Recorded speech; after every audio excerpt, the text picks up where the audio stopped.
What up, CSB Nation? It's been a long time, and I shouldn't have left you without some dope content to react to. My name is CSB Leo. Without further ado, let's get right down to business.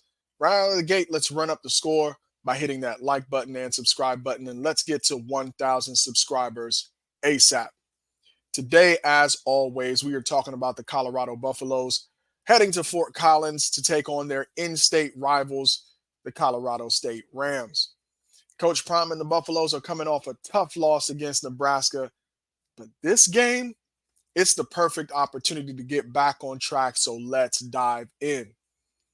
Last year, one of the most watched football games of the entire season was a little known rivalry at the time between the Colorado Buffaloes and the Colorado State Rams. There was a lot of yapping before the game between the coaches. It got personal, and the Colorado Buffaloes went out there maybe underestimating what the Rams were going to bring to the table. It was a hard fought game, multiple overtimes, but the Buffaloes came away with the win. In the process, one of the most controversial plays of the 2023 football season was the dirty hit on Travis Hunter that put him out for 3 games last season. So there's no love lost here. It is a rivalry game. And even in the Coach Prime era, there's some history being created right before our eyes. So this game is of supreme importance. I mean, I've been following Colorado Buffs football for the better part of a year and a half, and I have never seen the commentary from both fans and watchers and also haters like this. I mean, the energy is as if after the Nebraska game, the season is completely over for these Colorado Buffaloes. Deion Sanders probably needs to be fired. And there's no way that this team can turn it around based on what they've put on tape between NDSU and Nebraska. So if you're taking the general consensus, this game is not only important from the rivalry standpoint or important just as a win on the calendar. This game represents for a lot of people whether or not Coach Prime is even able to build a program, let alone have a winning college football season. But here's my reaction, and I'll give you my score prediction at the end of this. And this is about what Colorado needs to do in order to recover from the Nebraska blowout and change the narrative. So here's the elephant in the room, right? Last week's blowout against Nebraska was brutal. It was hard to watch. I didn't have to subject myself to watching it because I was on a date. Thankfully, I was, and I didn't have to witness what many of you saw, which was a confirmation that a lot of the issues from last season continue to persist with this team. And there seems either a reluctance or a resistance to making the adjustment and changes necessary for this team to succeed. So Coach Prime and his staff have been taking some serious heat. I mean, Coach Flea's name has been in people's mouth. Coach Hart's name has been in people's mouth. Of course, Pat Shurmur, because he's the offensive coordinator. Where they found some reprieve, and maybe not complete reprieve, is with the coaching that was done by Rob Livingston and the improvements that we've seen or consistency that we've seen on the defensive side of the ball. And all of this heat, hey, it's for good reason. None of this stuff can be absolutely dismissed as just people being unreasonable. What they put on tape justifies this reaction. So it wasn't just a loss, it was an eye opener. They got outmatched, outmuscled, and outplayed from the starting whistle. But here's one thing you know about Coach Prime, he's a winner. And in order to be a winner, you have to be a fighter. If anybody out there has ever tried to do something hard, you know there are going to be failures along the way. You know it's going to take longer than you anticipate. But hey, Prime was the one who made all these promises, so he's being held to these expectations. But here's what I'm noticing about this staff and about the players as well. It seems as if, at least on what we can see from the outside, that they're sticking together and they're not going to allow this one bad game to define their season. There's still a lot of football to be played. This game, though, against Colorado State is about redemption. It is a chance to get back on the right track and remind everyone that the Buffs are a force to be reckoned with. You see, what we had going into this season with the acquisitions that we made through the transfer portal and Jordan Seaton, a 5-star left tackle, choosing to come to Colorado, was that we were going to be a new team.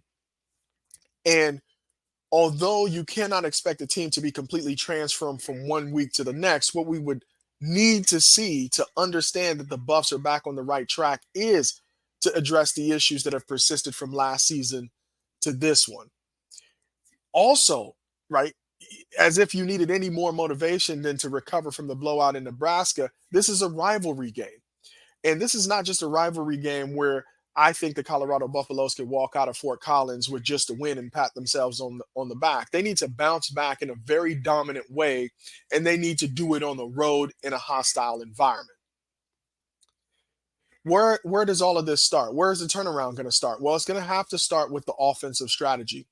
If you ask most Buffaloes fans or even commentators or people out there, the concern is not necessarily on the defensive side of the ball, although in the first half of both the NDSU game and the Nebraska game, there were defensive concerns. It seems as if what the defense is able to do is go into halftime recognizing what the opponent is doing and make changes. So let's talk about what we need to do game over game in terms of a transition of strategy on the offensive side of the ball. So last week we struggled mightily, but there's a clear path to success this week, and it starts with the run game. Now, I know I'm beating a dead horse. People have been saying this the entire time. The running back room emptied out in the spring, got reloaded throughout the spring and the summer. And so everybody before the season started was expecting that Colorado was going to have a rushing attack that defenses had to contend with. Against Nebraska, when the Buffs ran the ball out of the pistol, so it can be done, they did find some success. That's exactly what we need to bring into this matchup against the Rams. A heavy dose of the run game. I'm looking for players like Isaiah Augustov and Michael Welsh to carry the ball in this game between the two of them if they choose to run the ball by committee at least 20 to 25 times. And I'm looking at the history of the Buffaloes over the last year and a half, would be a single game record in terms of number of carries. Not only does the run game keep the defense honest, but it allows the Buffs to control the tempo of the game, and time of possession in the first two games have been absolutely atrocious. But not only do we need to run the ball, we need to be creative in our play calling. It cannot be clear from the time the ball is snapped which direction the running back is going to be headed in and which gap they're going to choose. We need creative play calling, some misdirection, shifts in the formation, and of course a tight end out there to help you block if the offensive line is struggling to help you move the pile and open holes for the running back. We need to also be smart about disguising the run, understanding down and distance, which Prime stresses to his players in terms of the run plays that we choose to execute. We need to see a lot more running plays if Shador is going to be out there in the backfield out of the pistol formation. And of course, we need to integrate and use our speed on the edges with Jimmy Horn Jr. and LaJohntay Wester to include some jet sweeps or reverses to throw the Rams defense off. Last year, one of the things that we saw on the offensive side is Jimmy Horn actually being able to throw the ball. Is there an opportunity to really get them chasing Jimmy and open up some receivers downfield for a wide receiver pass? And here's the thing, the run game doesn't just open up opportunities on the ground. It sets us up to be successful in what we do best, which is that dynamic passing attack.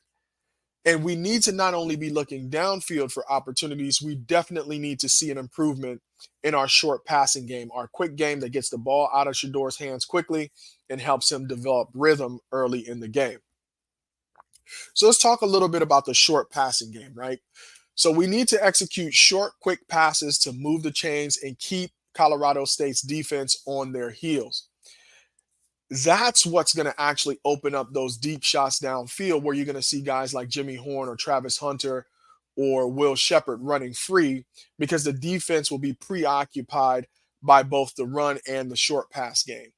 Guys like Travis Hunter and Jimmy Horn, they have the speed to take the top off the defense. But that's only going to happen if they first establish the short game. Think slants, quick outs, bubble screens. Get those first downs that create momentum and then hit them with the big play. Now let's talk about the defensive side of the ball. Even though that's an area where we've grown a little less weary of from 2023 to 2024, there still needs to be improvement. All right. And if you want to walk out of Fort Collins, you need to play with a win. You need to play complementary football and you need to start fast on the defensive side of the ball. Last week, Nebraska came out strong. I mean, the crowd was crazy. And they had a game plan and they executed on it right out of the gate. And when they came out strong and started fast, Colorado never really recovered. And that can't happen again.